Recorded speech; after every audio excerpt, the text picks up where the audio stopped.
Okay, I want to work another example problem for you. This is problem number 155 on page 33 in your book.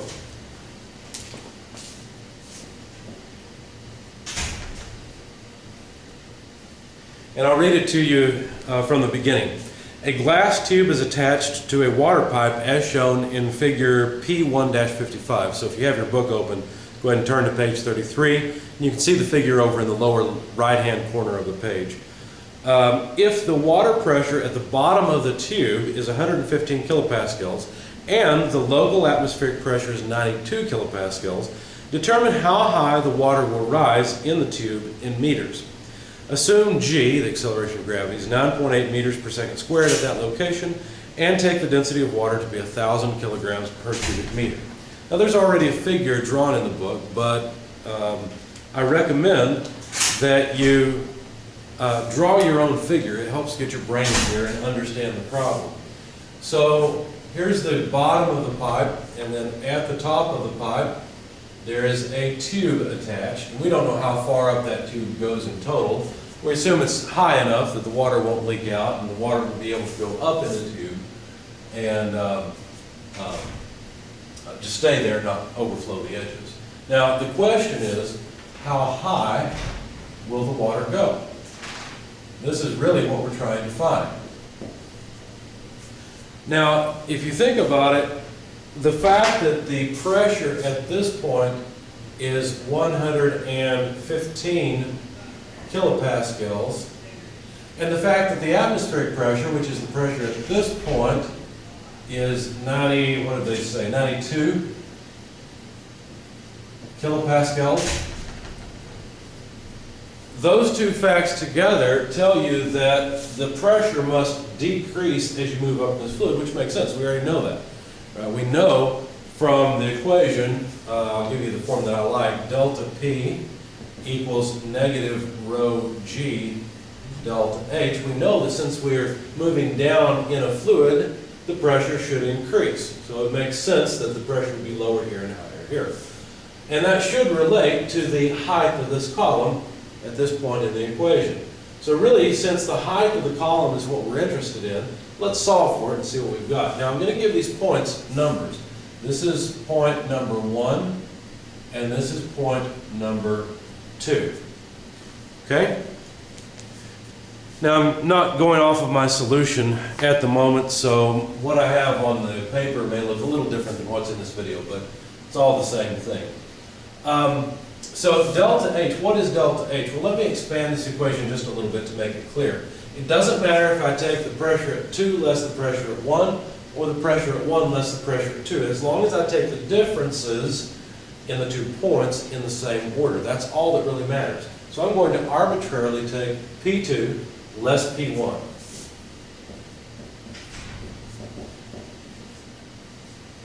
If I take P2 less P1, I have to take H2 less H1. Now the reason for this sign is that we frequently will take a coordinate system against gravity to be positive. So in the vertical direction, my positive y-coordinate is upward while gravity acts downward. Okay? So really H2 less H1 is a positive thing, right? Because H2 is farther out on the y-axis than H1. So really, this term is just the H, the height that I'm looking for. So let's solve for it and see what we get. H equals, let's see, we just need to take this factor and divide it on the other side. So P2 less P1 divided by negative rho G. So here's the equation that I need to plug numbers into, and of course verify units, to calculate the height of that column. Now, we've been given the acceleration of gravity, we've been given the density of the water, we know the 2 pressures, so this is just plug and chug at this point.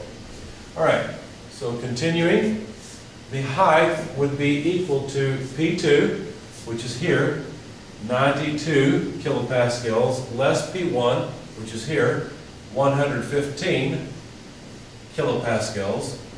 So put the unit off to the side, divided by the negative of rho, which is the density, 1,000 kilograms per cubic meter, multiplied by G, which was given as 9.8 meters per second squared. Now, before I take these numbers and just plug them into my calculator, I would like to make sure that the units work out. So let's find out if these units are consistent or not. Let's go off to the side, let's go down here, copy the units and just work with them. So a kilopascal divided by a kilogram meter per second squared per cubic meter.